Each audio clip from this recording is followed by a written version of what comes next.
Welcome to the Fight Forum. My name is Andre Jacobs, and judging by your reaction to the video I put up recently regarding Israel Adesanya, I figure you guys want my prediction for the big fight between Jan Blachowicz and Israel Adesanya coming up at UFC 259, and yeah, that's what I'm going to give you, so congratulations. Luckily for me and for you, there's plenty of data on Israel Adesanya and Jan. I'm not going to try and say your surname, I'd have butchered it, but Pat, do you want to give it a try? Blachowicz. You're not going to have to do it every time. I'm just going to call him Jan. Yeah? I'm just call him Jan? You okay with that? All right, we'll call him Jan. There's plenty of data on Israel Adesanya and Jan, so I spent a bunch of time looking through their fights, trying to figure out ways for victory, where their strengths are, what their weaknesses are, and how this fight is going to go, because honestly, the fans for Israel Adesanya and the fans for Jan, I'm just fucking with you. You don't have to say it a second time. He done it anyway. You guys are incredible. You guys both want your fighters to win, and I think it's only right that I give you the full talent of Andre Jacobs when it comes to breaking down fights. So fuck it, let's get into it. We're going to give some love to the UFC light heavyweight champion Jan Blachowicz because he's got a bit of the case of the Stipes. Now, for those of you who don't understand what the Stipes are, I call fighters who have a case of the Stipes those real elite fighters who just don't get the love they deserve for some reason. Stipe obviously being the main guy in that regard, and I feel like Jan is one of those. He's not the flashiest striker in the world. He doesn't say anything crazy or do anything like that, and he's got a fair few losses to his name. However, to not give that man the credit he deserves for what he does in the octagon would be a crying shame, to be honest. He is a very, very talented fighter with an interesting set of skills for someone of his size. So let's break that down a little bit more. So when it comes to striking, Jan's main weapon is his left jab. Everything is set up with the jab, whether it's the 1-3 combination, which is a left jab and a left hook, or he sets up an uppercut from the jab. Everything, his whole striking arsenal is really set up around that jab, and it's a brilliant jab. It's probably his best weapon, really.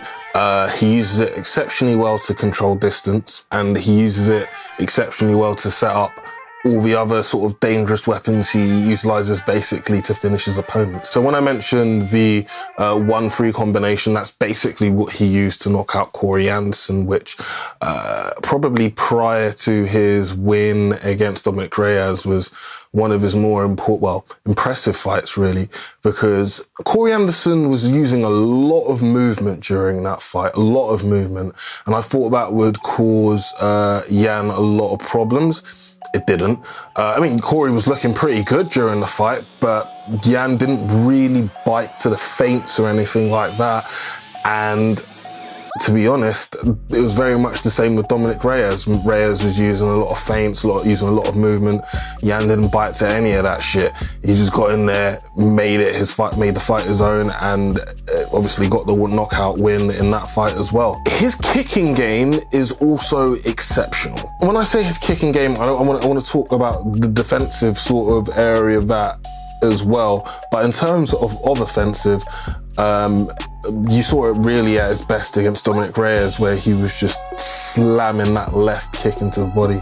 And obviously, as an orthodox fighter, it's a perfect opportunity to slam that left kick into the body. The defensive aspect of Jan's kicking game is very impressive, just in his ability to check leg kicks, which I think is going to be a really important aspect of this fight. You watch any of his fights with, Thiago Santos, specifically Thiago Santos, actually, that's a really good example, because Thiago Santos was trying to throw the stereotypical leg kick, potentially a calf kick as well in there, but it wasn't really part of his game. But he was definitely throwing leg kicks since the fight, and Jan was checking all of them.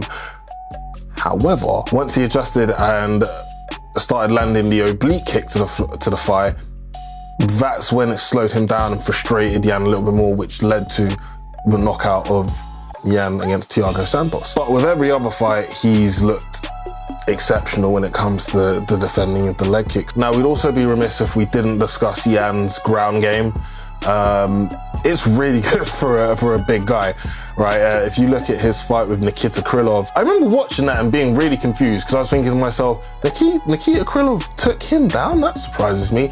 But when you re-watch it, Nikita Krylov, yes, took him down, but I kind of think Yan allowed it to happen because he's so comfortable, and you could see that he was isolating Nikita Krylov's right arm, if I'm correct, and was searching for the armbar, and when he couldn't get the armbar, he disengaged, wrestled up, and took him down to work from top position. Eventually, he got the rear naked choke, but man, that just showed how great of a grappler Yan is, and that's something that's underrated in his game and not really spoken about as much. But if he gets this to the floor with Izzy, man, this could be a really long night for the middleweight champion. So now let's talk about Izzy, and to be honest, it's difficult to not say anything that hasn't been said. We all know that his skills as a striker are exceptional, probably the best in the entire promotion, and he's managed to show that in 3 years. I'm pretty sure it's 3 years at this point, maybe 4, or maybe coming up to 4. When I think of Izzy, he reminds me of the Deep Blue chess computer. That was the computer, I believe, that beat the first reigning world chess champion.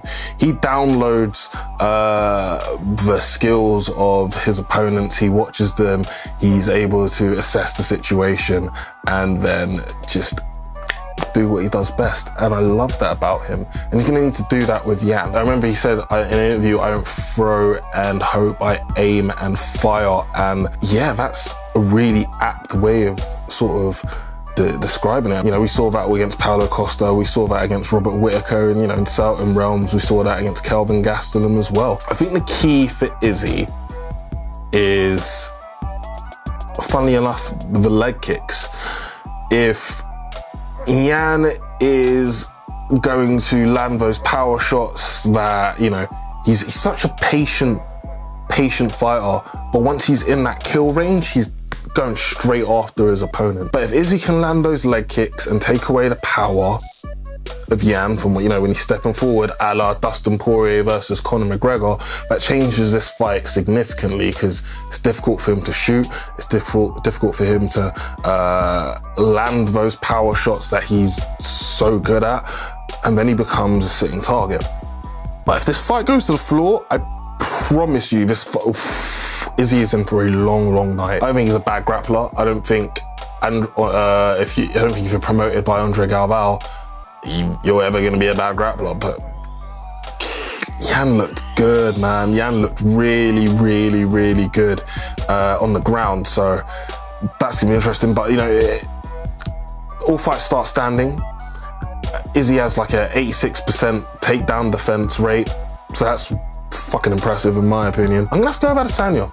You know, sometimes you see special fighters, and I genuinely believe that he is a special fighter. Now, don't get me wrong, if Yan wins, I wouldn't be surprised. But there is that aura around Izzy that this dude is someone who can really become something special in this sport. And I think Yan will be another stepping stone to that. If you like the content we're putting out, please like, subscribe, share, comment. If you're an Izzy fan, come tell me that I am a genius. And if you're a Yan fan, feel free to cuss me out in Polish. I'll just send the messages to Pat and he'll translate them for me, and then I'll just send you a nice message back. Thanks, cheers.